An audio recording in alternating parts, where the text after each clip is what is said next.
Proverbs 24:10 says, "If thou faint in the day of adversity, thy strength is small." If thou faint in the day of adversity, thy strength is small. In the midst of the pandemic, in the midst of working from home, in the midst of having church from home or having drive-in church, in the midst of just, I can go on and on and on, everything being crazy, not even be able to go to the barber. All the nonsense of right now is happening.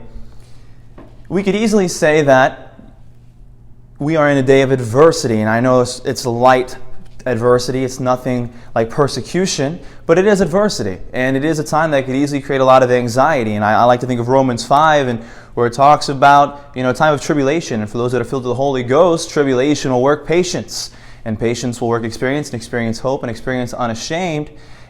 But when you think about that process, when you think about tribulation working patience, when you think about Proverbs 24:10, "If thou faint in the day of adversity, thy strength is small," the need to persevere seems prevalent. The need to press on in the midst of tribulation, the need to have strength in the day of adversity is obvious.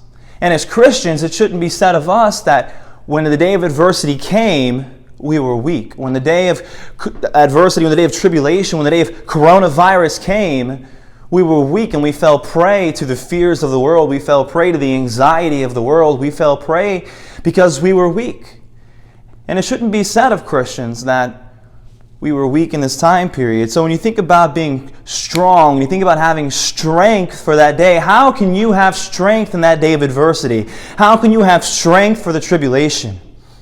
I just want to share quite a few verses here that tell us how and when and where God, Jesus Christ, gives us strength so we can persevere the day of adversity, so we can endure that time of tribulation, so we can press on in life, and how something like the coronavirus wouldn't even faze us because we have Jesus Christ. I'm going to go right through these. Philippians 4:13, "I can do all things through Christ, which strengtheneth me." That tells us we have strength to do all things. Psalm 18:39, David says that he has strength for the battle. And 2 Corinthians 12:9 and 10, Paul is beseeching God, and he's like, "God, heal me of my infirmity. God, help me." And God, heal me. He said he besought the Lord thrice. And what did he say? He said, "His strength was made perfect in weakness."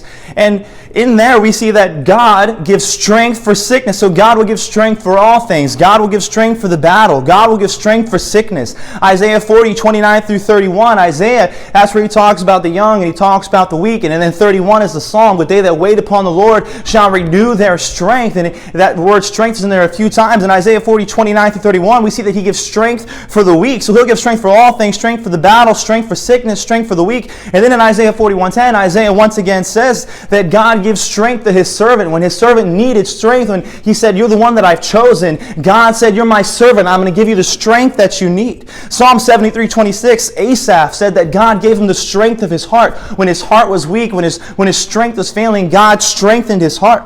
Then Psalm 28:7 and 8, David said that God will give strength for the anointed. Job 6, throughout that chapter, and Job 7 as well, Job says, "Where is my strength? Where is my strength for living? I don't know how I can go on. I don't know how I can keep going through life." And Job definitely had the ability and the freedom to say that. But Job said that God, throughout that passage of Job 6 and Job 7, that he realized that his strength for living came from God. So we know that God gives us strength for all things. God will give us strength for the battle. God will give us strength for sickness. God gives strength for the weak. God gives strength for the servant. God gives strength for the heart. God gives strength for the anointed. God gives strength for living. In Psalm 29:11, David says that God gives strength for his people. In Psalm 46:1, the psalmist says that God will give strength through the storm. When you're going through the storm and everything will seem chaotic and everything will seem uncertain and unsure, the psalmist said that God gives strength for the storm.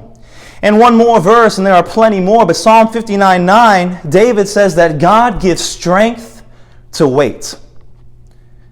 A lot of things that God will give us as Christians and as His children, as the anointed ones, God will give us strength to do. Through Jesus Christ, we know that we have strength to do all things, and therefore we have strength for the battle, we have strength for sickness, we have strength as the weak humans, weak people that we are. We have the strength for the servant, strength for the heart, strength for the anointed. We have strength for living, strength for His people, strength for the storm, and we have strength to wait. There's no reason to fear. There's no reason to be afraid. There's no reason to be weak. There's no reason to faint in the day of adversity. God gives us all the strength that we need. Jesus Christ gives us all the strength that we need. And we need to learn how to find that strength in Jesus Christ.